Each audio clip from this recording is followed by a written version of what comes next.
Hello guys, तो मैं आज आप लोग के लिए next part electronic configuration means electronic विन्यास का मैं वीडियो लेकर आ गया हूं। और आज हम बहुत अच्छे से इलेक्ट्रॉनिक विन्यास के बारे में समझेंगे। गाइज, आज इससे पहले जो वीडियो है पार्ट 6, आप उसको पहले देखें और समझें, तभी इस चीज को पढ़ें। ठीक है, आप यदि आप देख लिए हैं तो बहुत अच्छा। ठीक है, आप तो बहुत अच्छा से आपको समझ में आ सकता है। ठीक है, तो हम आज स्टार्ट करते हैं इलेक्ट्रॉनिक विन्यास के बारे में। ठीक है, देखिए इलेक्ट्रॉनिक विन्यास जो बोले तो सिंपल बोल सकते हैं कि मतलब बोल सकते हैं कि जैसे इलेक्ट्रॉनिक विन्यास, विन्यास का अर्थ होता है कि सजाना, ठीक ना, व्यवस्थित करना। इलेक्ट्रॉनिक मतलब इलेक्ट्रॉन को एटम में व्यवस्थित किया जाता है। ठीक है, तो आइए हम पढ़ते हैं इलेक्ट्रॉनिक विन्यास के बारे में। क्या है इलेक्ट्रॉनिक विन्यास? तो इलेक्ट्रॉनिक विन्यास का जो मतलब होता है, इलेक्ट्रॉनिक विन्यास मतलब देखिए, विन्यास मतलब एक तरह से होता है सजावट, अरेंजमेंट। ठीक है, तो किसी भी परमाणु में इलेक्ट्रॉनों को अरेंजमेंट करना मतलब व्यवस्थित करना इलेक्ट्रॉनिक विन्यास करता है। ठीक है, किसी भी परमाणु में, ठीक है, उसके ऑर्बिट में या सबसेल में व्यवस्थित करना ही क्या कहलाता है? इलेक्ट्रॉनिक विन्यास। तो बोल सकते हैं इसको सिंपल रूप से कि arrangement of electron in atom, मतलब परमाणु में इलेक्ट्रॉनों का जो सजावट होता है, जो व्यवस्थित करना होता है, वही कहलाता है इलेक्ट्रॉनिक विन्यास। ठीक है, तो देखिए इलेक्ट्रॉनिक विन्यास लिखने के कुछ नियम है। ठीक है, इलेक्ट्रॉनिक विन्यास जैसे हमको परमाणु इलेक्ट्रॉन सजाना है तो किस रूप में लिखना है, इसके लिए कुछ नियम दिया गया है। ठीक है, तो उस नियम को हम धीरे धीरे करके पढ़ेंगे और हर चीज को बहुत अच्छे से समझने की कोशिश करेंगे। ठीक है, जैसे देखिए फर्स्ट नामक साइंटिस्ट था अफबाउ। अफबाउ ने बताया कि इलेक्ट्रॉन जो होता है, जब भी परमाणु इलेक्ट्रॉन भरेंगे तो पहले हम लोअर एनर्जी वाला में इलेक्ट्रॉन पहले भरते हैं और इसके बाद हम हायर एनर्जी वाला सब सेल में भर मतलब ऑर्बिटल में भरा जाता है। तो अब यहाँ पे ऑर्बिटल की हम कैसे एनर्जी ज्ञात करेंगे, से देखिए कि कैसे पहचानेंगे कि किस ऑर्बिटल की लोअर एनर्जी है और किस ऑर्बिटल की हायर एनर्जी है। ठीक है, तो इसलिए बोला गया है कि अखबार जो रूल दिया था, lower energy orbital are filled up before higher energy, मतलब हायर एनर्जी वाले ऑर्बिटल से पहले जो भरते हैं वो लोअर एनर्जी वाले ऑर्बिटल को फील्ड किया जाता है, तब फिर हायर एनर्जी वाले ऑर्बिटल को फील्ड करेंगे। ठीक है, तो यहाँ पे जो जो ऑर्बिटल के जो एनर्जी का मान निकालते हैं, एनर्जी का वैल्यू निकालते हैं, वह हम n+l से मान से n+l के मान से हम एनर्जी लेवल ज्ञात करते हैं। ठीक है, तो देखिए इसमें कुछ आपको नियम पढ़ना है कि n+l आपको बताया गया, n है प्रिंसिपल क्वांटम नंबर हो गया, l जो हुआ है अज़ीमुथल क्वांटम नंबर, जो सबसेल को डिनोट करता है, ये क्या किसको? सेल को डिनोट करेगा n। तो लोअर जिसका वैल्यू लोअर होगा, n+l को जो वैल्यू पुट करके जो जोड़ेंगे, ऐड करेंगे, तो यदि जिसका मान कम होगा, ठीक है, उसमें मतलब वो उसका एनर्जी कम होगा, यानी इसके directly proportional to energy level होता है। बोल सकते हैं कि लोअर n+l का मान जिसका लिए लोअर है उसका एनर्जी लोअर होगा। तो लोअर होगा तो पहले इलेक्ट्रॉन इसी में भरेंगे। ठीक है, मतलब n+l के मान जिसका कम होगा उसी में एनर्जी पहले भरा जाए, उसी में इलेक्ट्रॉन पहले भरते हैं।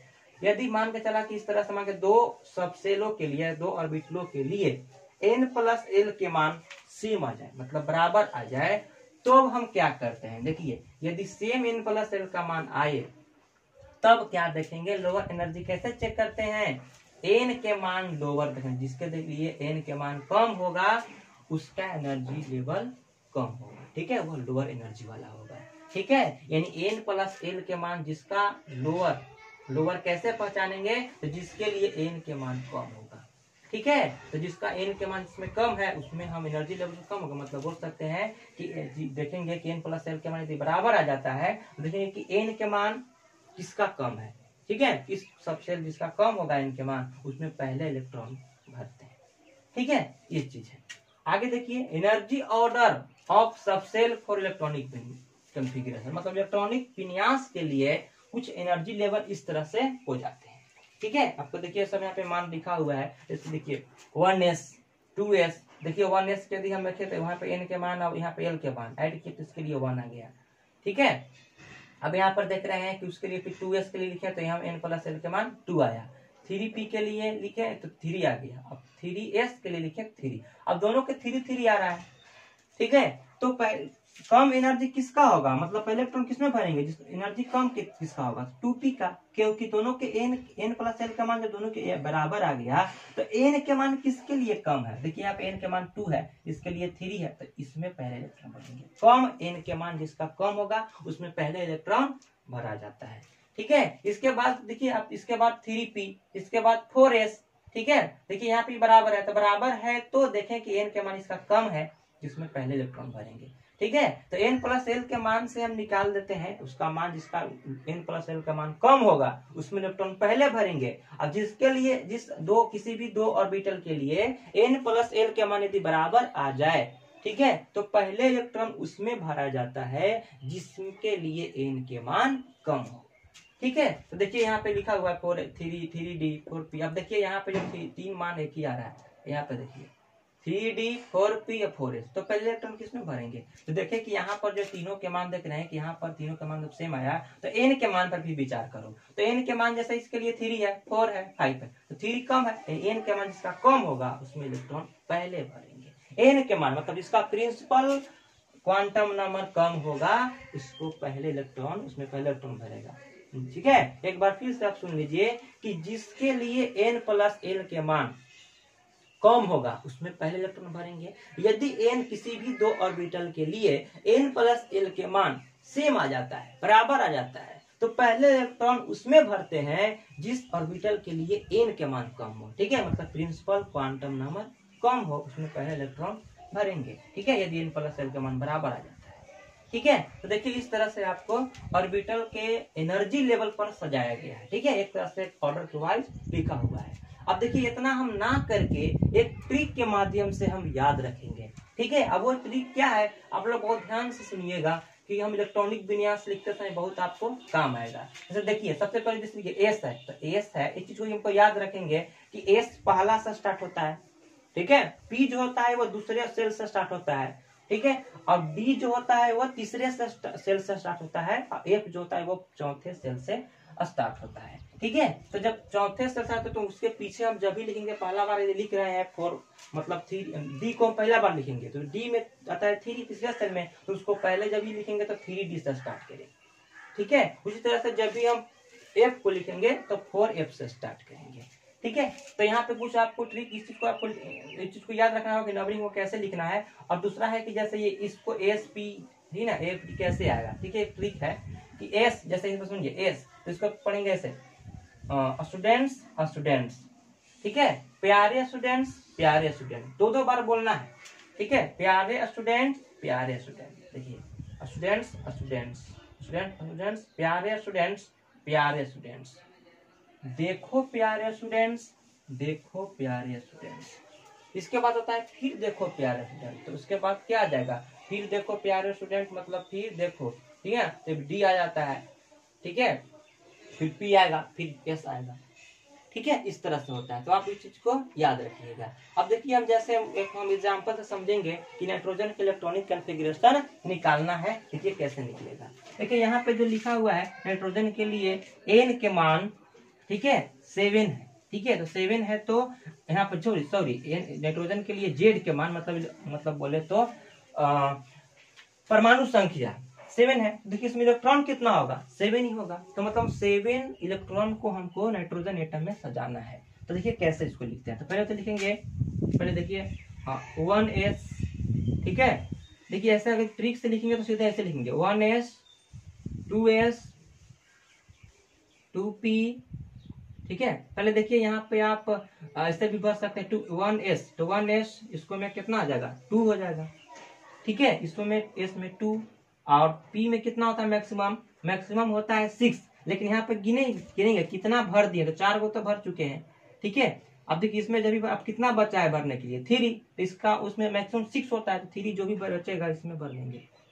ठीक है, देखिए इसमें जो बोल सकते हैं कि लास्ट ऑर्बिट में, ठीक है ऑर्बिटल में, देखिए लास्ट ऑर्बिटल में कितना इलेक्ट्रॉन है, तो आप लास्ट यदि ऑर्बिट पूछा है, सेल पूछा है, तो देखिए एन के मान मैक्सिमम देखेंगे, एन के मान मैक्सिमम कितना है 2, तो इसके अब इसके लिए दोनों को जोड़ेंगे, ये दोनों सब सेल, ये देखिए एक ऑर्बिट में 2 सब सेल है एस और पी, तो इस सब सेल, इस सेल में मैक्सिमम इलेक्ट्रॉन कितना होगा तो 5 हो जाएगा।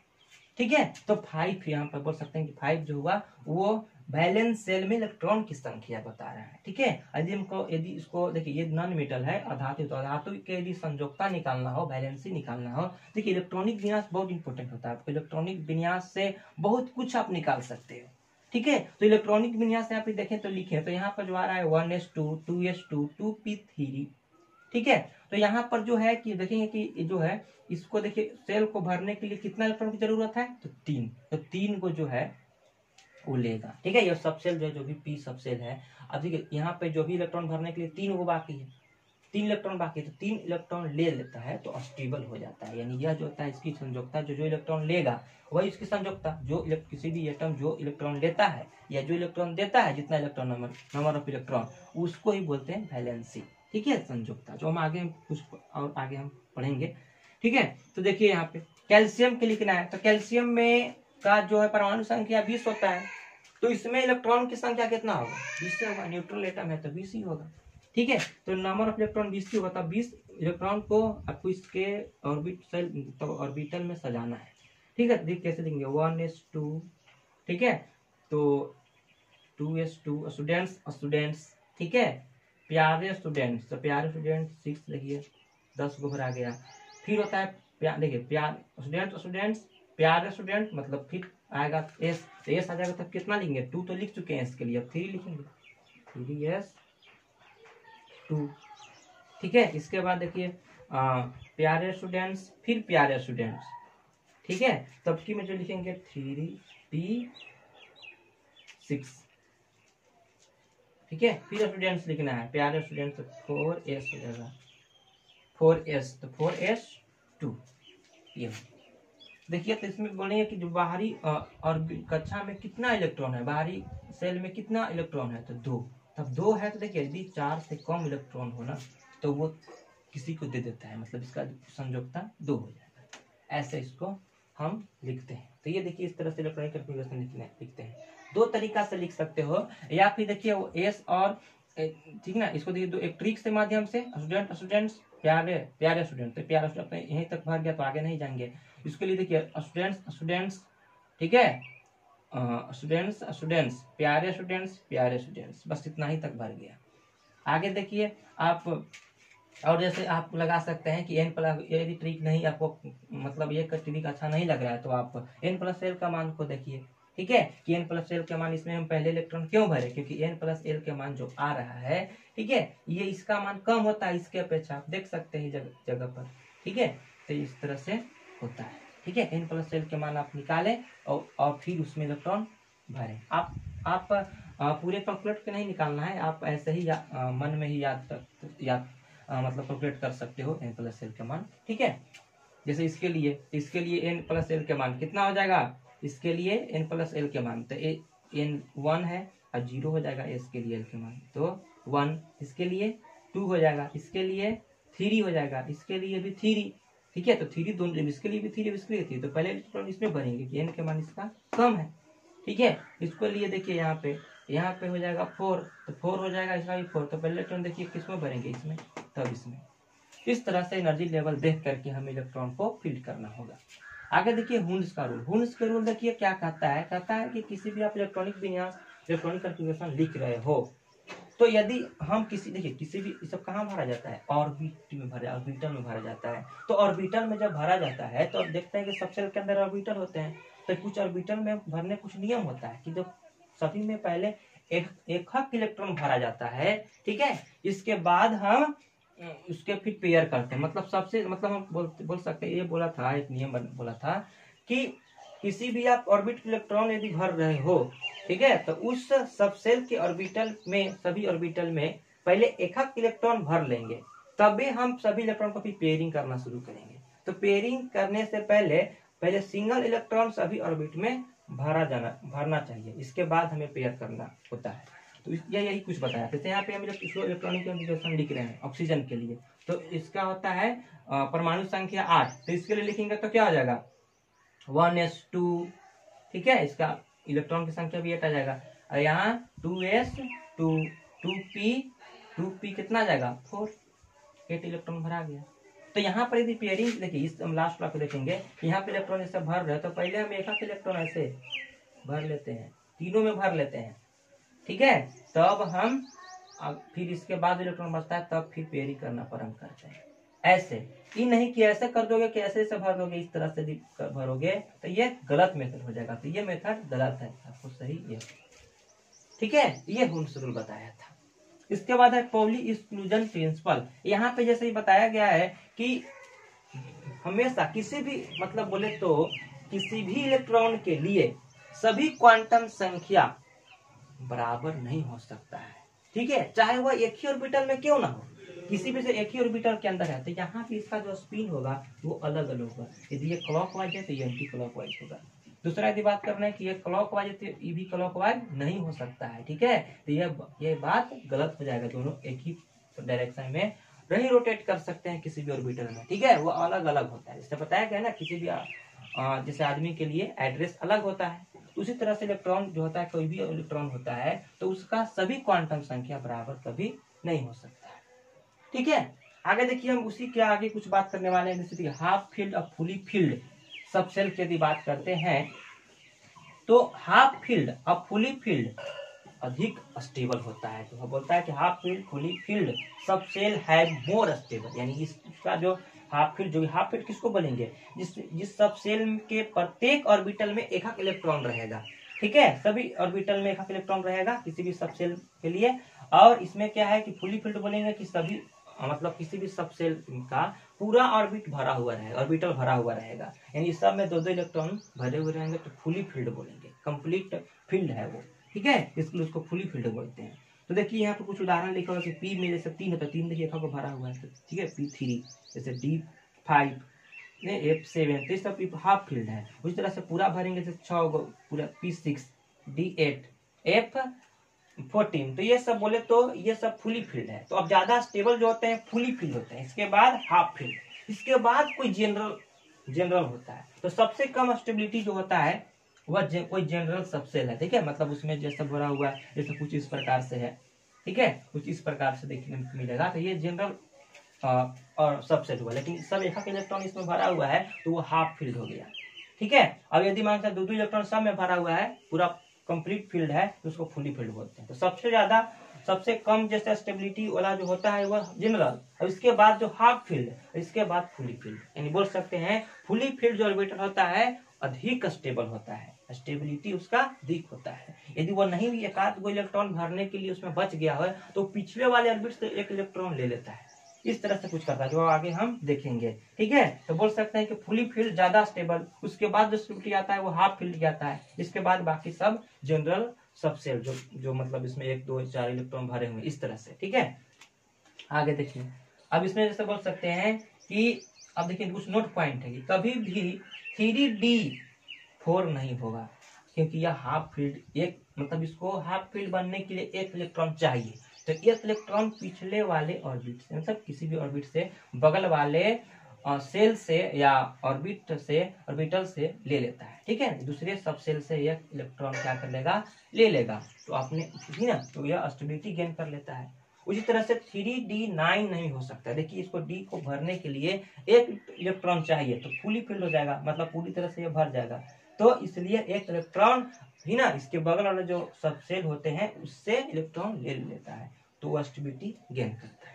तो हम आगे देखेंगे, ठीक है, कि अभी तक जो हम देखिए पढ़ चुके हैं कि जैसे फुली फील्ड जो ऑर्बिटल होता है वे ज्यादा स्टेबल होता है, उसके बाद होता है हाफ फील्ड और उसके बाद अदर ऑर्बिटल होते हैं, ठीक है। तो हम आगे बात करने वाले हैं कुछ अन्य तत्वों के परमाणु यहाँ पे दिया है, अब उस परमाणु का इलेक्ट्रॉनिक कॉन्फ़िगरेशन लिखेंगे, ठीक है। देखिए इससे पहले हम कुछ एक बात समझा दे रहे हैं कि जैसे एक आसान यदि ट्रिक आपको चाहिए इलेक्ट्रॉनिक कॉन्फ़िगरेशन लिखने के लिए, तो हम जब भी इसको लिखना है तो एनर्जी ऑर्डर पर लिखना है। तो एनर्जी ऑर्डर ये चीज हमको याद कैसे रखेंगे, ठीक है, किस तरह से हम याद रखते हैं एनर्जी लेवल पर ऑर्बिटल किस तरह से लिखेंगे। देखिए तो इस चीज को याद रखिएगा कि पहले ही बता चुके हैं कि स्टूडेंट्स प्यारे स्टूडेंट्स, ठीक है, देखो स्टूडेंट्स, देखो प्यारे स्टूडेंट्स, देखो प्यारे स्टूडेंट्स, फिर देखो प्यारे स्टूडेंट्स, फिर देखो प्यारे स्टूडेंट्स, ये ट्रिक से याद रखना है। ये स्टूडेंट्स, ठीक है, फिर है प्यारे स्टूडेंट्स,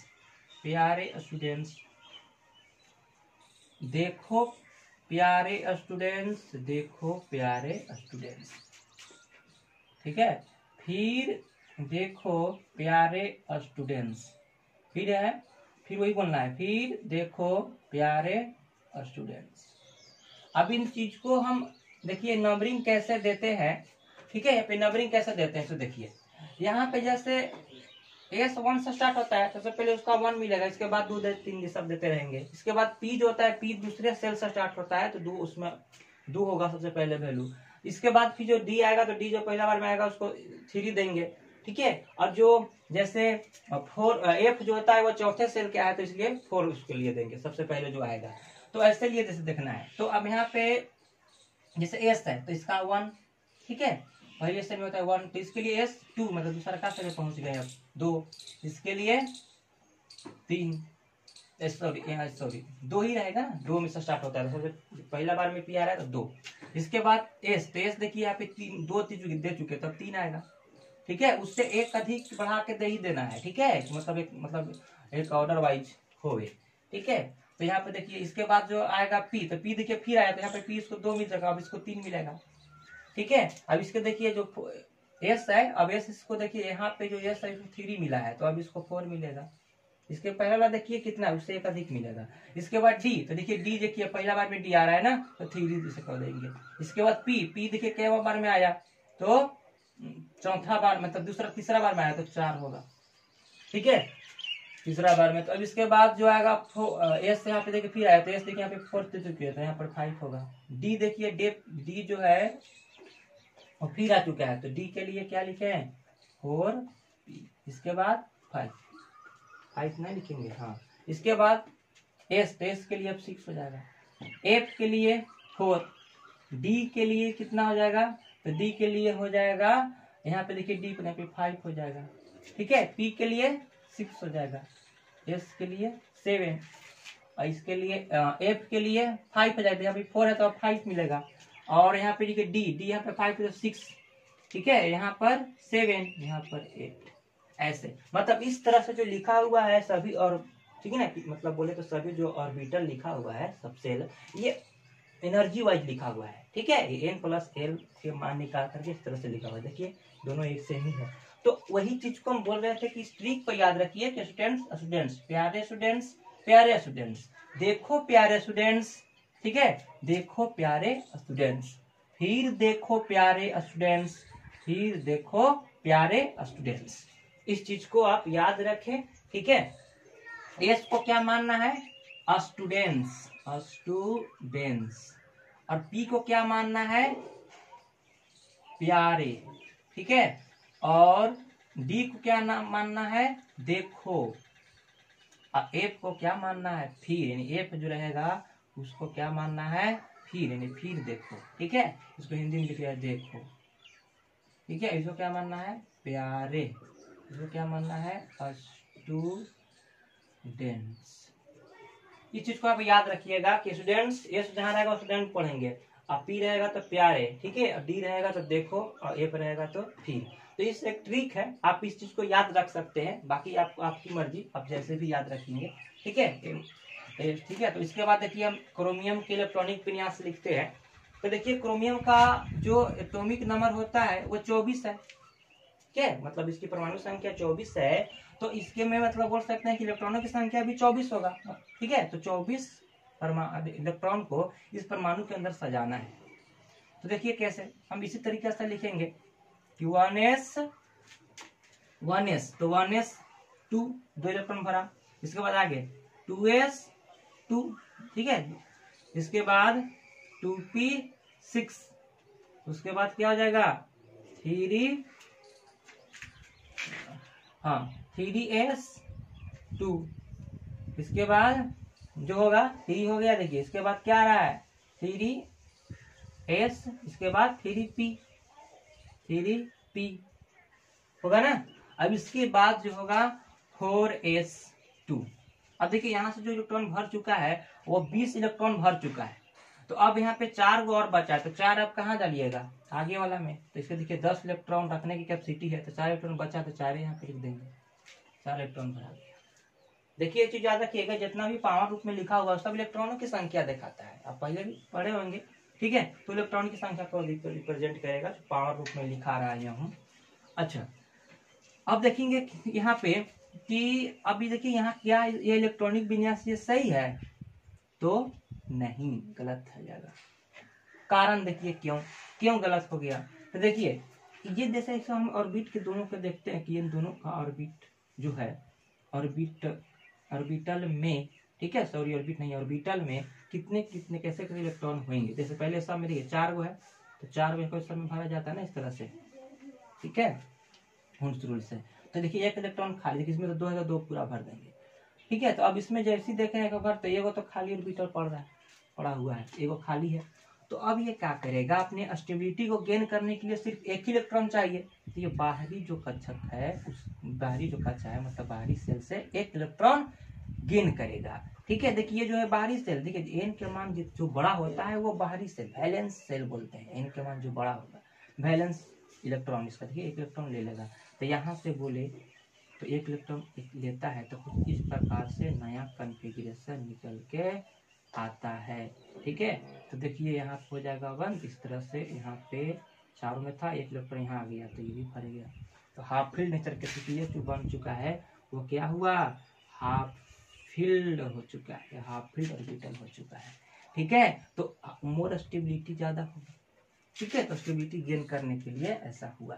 ठीक है, इसको देखिए कम इस रूप में लिखेंगे तो कुछ ऐसा होगा, 1s2 2s2 2p6 3s2 3p6 4s2 4s1 और 3d5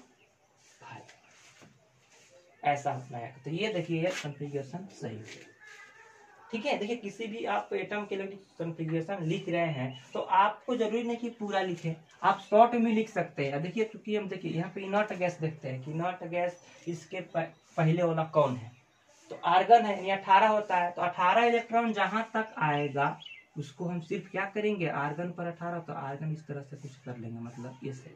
ठीक है, बस इतना ही लिखना है। आर्गन उसका सिंबल लिख करके उसको ब्रैकेट में केवल कर ले, मतलब एक लार्ज ब्रैकेट तो स्क्वायर ब्रैकेट के अंदर कर लेना है। उसके बाद जो बचा उसको लिख लेना है। इनर्ट गैस के लिए सिर्फ इनर्ट गैस, देखिए यहाँ पे जो है आर्गन तक भर चुका है, तो आर्गन तक जब उसे बोले तो आर्गन के बाद 4s1 और 3d5 हो जाएगा। ठीक है, तो इसको जैसे इनर्ट गैस कॉन्फ़िगरेशन यहाँ पे आप लिख सकते हैं कि जैसे यहाँ पे, तो यहाँ पे लिख देते हैं कि इस तरह से लिखेंगे AR, मतलब दूसरा जो लिख सकते हैं ऐसे AR 4s1 और 3d5 ऐसे आप शॉर्ट में लिख कर काम चला सकते हैं। उसी तरह से आपको जिंक के लिखना है, तो आप देखिए एक बार हम पूरा लिख लेते हैं, तब इसके बाद हम एक बार इसको यूज करेंगे। तो देखिए जैसे इसको लिखेंगे कैसे, 1s2 2s2, अभी इसको याद ही रखें, 2p6 स्टूडेंट्स प्यारे स्टूडेंट, इसके बाद 3s2, ठीक है, इसके बाद 3p6 4s2 3d कितना आ जाएगा। देखिए यहाँ पे हमको कितना, यहाँ पे 20 इलेक्ट्रॉन, तो कितना है 10 बच गया, 10। ठीक है, 10 पूरा रख सकता है, 10 पूरे भरा हुआ है। ठीक है, तो इसका जो वैलेंसी होगा आप देख सकते हैं, बाहरी सेल में जो इलेक्ट्रॉन है, तो बाहरी सेल में कितने इलेक्ट्रॉन है, 2, तो 2 इसके वैलेंसी हो जाता है। ठीक है, तो इसको ऐसा लिख करके आप एक शॉर्ट में लिख सकते हैं ऐसे कि AR आर्गन तक, यहाँ तक देखिए आर्गन तक हो गया। अब इसके बाद 4s2 3d10 इस तरह से। आगे देखिए मैग्नीज, तो मैग्नीज का इलेक्ट्रॉनिक कॉन्फ़िगरेशन कितना होता है, 25, यानी 25 के बाद आता है। इसके लिए क्या लिखेंगे, देखिए आर्गन तक चला है, आर्गन तक लिख लीजिए, इसके बाद आर्गन तक आ गया। इसके बाद है 4s2 3d, कितना बचा है 5, देखिए 5 सही है, स्टेबल है, हो गया, इसमें कुछ गड़बड़ नहीं है। आगे देखिए इसके बाद देखिए, ठीक है, देखिए यहाँ पे जो है जिंक के 2 बार आ गया है। ठीक है, तो सॉरी ये 2 बार है, एक पहले लिख चुके हैं इसका, तो इसको ऐसा करते हैं, इसको कोबाल्ट लिख लो, दूसरा कुछ लेते हैं कोबाल्ट। ठीक है, कलोरीन लिख लीजिए, कलोरीन निकाल लीजिए, कलोरीन Cl, तो देखो इसको कैसे लिखना है, Cl। देखिए 18 तक ना नहीं जाएगा, इससे पहले वाला कॉन्फ़िगरेशन हो सकता है ऐसा, यानी पहले पूरा से लिखिए 1s2 2s2 3p6, ठीक है, 2p6, ठीक है। इसके बाद हो जाएगा 3s2 3p। अब देखिए यहाँ तक जो इलेक्ट्रॉन है, देखिए यहाँ पे कितना है 10 और 2 12, तो अब बचा कितना है 5 इलेक्ट्रॉन। तो p कितना रखता है 6, ठीक है। देखिए 5 इलेक्ट्रॉन, ठीक है, तो 6, तो इसके लिए 5 जो बचा है 5 लिख देंगे। लेकिन याद रखिएगा इस ये देखिए ये बहुत ये देखिए न्यूक्लियस का देखिए जो होता है ना p ऑर्बिटल, देखिए न्यूक्लियस के करीब होता है। तो न्यूक्लियस के करीब होने से मैंने अब छोटा होने की वजह से ये जैसे बोले तो इसमें इलेक्ट्रॉन एक्सचेंज नहीं होते, ठीक है। वो जैसे बड़े बड़े ऑर्बिटल में जैसे डी में और एफ में होते हैं, वहाँ फील्ड फुली फील्ड वहाँ ज़्यादा स्टेबल होते हैं। यहाँ जैसे चेंज होने के लिए एनर्जी की अधिक आवश्यकता होता है, इसलिए ऐसा इसमें जंप नहीं करता है पी ऑर्बिटल में, ठीक है। वो सेम के सेम जैसे रहेगा वैसे ही रहेगा, डी और एफ में ऐसा हो सकता है, ठीक है। तो इस देखिए आगे देखें, तो ये जैसे इसको शॉर्ट में लिख सकते हैं। देखिए यहाँ तक क्या करेंगे, इसके पहले जो इनर्ट गैस है वो नियोन है, तो कुछ ऐसा करके भी शॉर्ट में लिख सकते हैं। जो उसके पहले वाला इनर्ट गैस जो भी रहेगा उसको यूज करके हम कुछ ऐसा शॉर्ट में इसको लिख सकते हैं कि 3s2 3p5 neon square bracket, इसके बाद 3s2 और 3p5। आगे देखिए निकेल के लिए, तो निकेल के लिए जो लिखा हुआ है, ठीक है, कुछ इस प्रकार से है। यहाँ पे कॉपर के लिए नहीं लिखा हुआ है, कॉपर के लिए नहीं लिखा है। चलिए यहाँ पे कॉपर ले लेते हैं, ठीक है। कॉपर में थोड़ा सा एक्सेप्शन आता है, देखिए 19 होता है, चलिए तो कॉपर के लिए देखिए, तो यहाँ पर क्या करेंगे कि कॉपर जैसे 29 होता है, तो इसे इसको लिखो पूरा 1s2। देखिए यहाँ से हम लिखते हैं आर्गन से, ठीक है, आर्गन तक तो पहुँचेगी। आर्गन के बाद क्या होता है 4s2, देखिए जगह 4s2। इसके बाद 3d क्या हो जाएगा, बच्चा जो रहेगा उसमें लिख देंगे तो 9 हो गया। तो ये भी गलत हो जाएगा, क्योंकि यह जो हुआ एक इलेक्ट्रॉन यदि ले लेता है तो फुली फील्ड बना लेगा, इसलिए होता क्या है ये नया कॉन्फ़िगरेशन मतलब ये इसमें चल जाता है, तो ये 4s1 हो जाएगा, ठीक है। ये देखिए इसमें आ जाता है, अभी हो जाता है 3d फुली फील्ड। यहाँ पर बोले तो फुली फील्ड होने की वजह से ऐसा तो ये सही हो गया, फुली फील्ड ज़्यादा स्टेबल होता है, ठीक है। आगे देखिए Fe, इसके लिए क्या है कि तो बोल सकते हैं कि जो इसका देखिए Cu का जो होता है क्यूपरिक ऑक्साइड आप पढ़े होंगे, क्यूपरिक ऑक्साइड क्यूपरस ऑक्साइड, दो को वैलेंसी इसलिए होता है क्योंकि यदि ये ग्राउंड स्टेट में होगा तो वैलेंसी 2 होगा, और एक्साइटेड स्टेट में यदि इलेक्ट्रॉन इसका हो जाता है तो वैलेंसी कितना हो जाएगा 1। बाहरी जो वैलेंस इसमें एक ही है, एक ही इलेक्ट्रॉन है बाहरी का, इसीलिए। आगे देखिए Fe, तो Fe जो है इसके 26 है, तो 26 है तो इसको लिखेंगे Ar, ठीक है, अब 4s2, ठीक है। इसके बाद 3d, देखिए 20 को यहाँ तक इलेक्ट्रॉन हो गया, 18 और 2 20, ठीक है। अब इसका जैसे 3d जो होता है 3d इसमें कितने इलेक्ट्रॉन भरेंगे, तो 6 बचा है तो 6 भर देंगे, ठीक है। लेकिन आप बोलिएगा कि जो जैसे इसका वैलेंसी 2 हो जाएगा, लेकिन इसका वैलेंसी 2 भी होता है और 3 भी होता है। Fe के जैसे बोले तो फेरस ऑक्साइड और फेरिक ऑक्साइड 2 को बनाता है ना, 2 वैलेंसी इसका होता है। क्यों होता है दोस्तों, देखिए एक इलेक्ट्रॉन इजिली निकाल सकता है, ठीक है। जो 3d जो है 3d में से एक इलेक्ट्रॉन निकाल देगा तो इसके पास 5 इलेक्ट्रॉन हो जाएगा, तो हाफ फील्ड नेचर हो जाएगा, एक इलेक्ट्रॉन और निकाल देता है, ठीक है। ठीक है, तो कॉन्फ़िगरेशन इसी प्रकार से भी हम बोल सकते हैं कि यदि एक इलेक्ट्रॉन भी निकालेगा तो एक यहाँ से भी निकालता है, ठीक है, और यहाँ से। तो इस तरह से इसका इलेक्ट्रॉनिक कॉन्फ़िगरेशन हुआ, ठीक है। आप खुद से और एलिमेंट्स के परमाणु को लिखें, ठीक है, और उसका इलेक्ट्रॉनिक कॉन्फ़िगरेशन खुद से निकालें, ठीक है, और देखें कि आपको निकालने आ रहा है या नहीं। यदि कुछ दिक्कत हो तो आप कमेंट बॉक्स में आप कमेंट करें, ठीक है, मैं इसको देखूंगा आपको क्या प्रॉब्लम है, ठीक है, और उसके बाद हम देखेंगे। तो पहले आप खुद से कोशिश कीजिए आप इलेक्ट्रॉनिक कॉन्फ़िगरेशन लिखने के लिए, ठीक है। तब इसके जो बात करने वाले, देखिए जितना भी इलेक्ट्रॉनिक कॉन्फ़िगरेशन जो लिखते हैं ना, इससे बहुत फायदा होता है। आप इलेक्ट्रॉनिक कॉन्फ़िगरेशन के हेल्प से आप किसी भी एलिमेंट्स के वैलेंसी डिसाइड कर सकते हो, वैलेंसी निकाल सकते हो। फिर हम पढ़ेंगे जब पीरियोडिक टेबल, तो पीरियोडिक टेबल में आप इसी के थ्रू आप उसका पोजीशन निकाल सकते हैं कि वह एलिमेंट किस जगह पर है, ठीक है, कहाँ है। तो हम ये चीज हम मतलब अर्थ सारणी में किस जगह पर है, ठीक है। तो इलेक्ट्रॉनिक कन्फिग्रेशन वहाँ बहुत यूज है, उसका प्रयोग होता है, ठीक है। इसलिए आप इलेक्ट्रॉनिक कॉन्फ़िगरेशन को बहुत अच्छे से समझें और देखें इस चीज को, ठीक है, किस तरह से इलेक्ट्रॉनिक कॉन्फ़िगरेशन किसी भी एलिमेंट को निकलता है। बहुत आसानी तरीका से बताए हैं, ठीक है। तो हम इसके बाद नेक्स्ट पार्ट लेकर के आएंगे वीडियो का। आज के लिए इतना ही, ठीक है। तो आप लोग नेक्स्ट पार्ट देखें और इस वीडियो को जैसे लाइक करें, सब्सक्राइब करें। Thank you so much.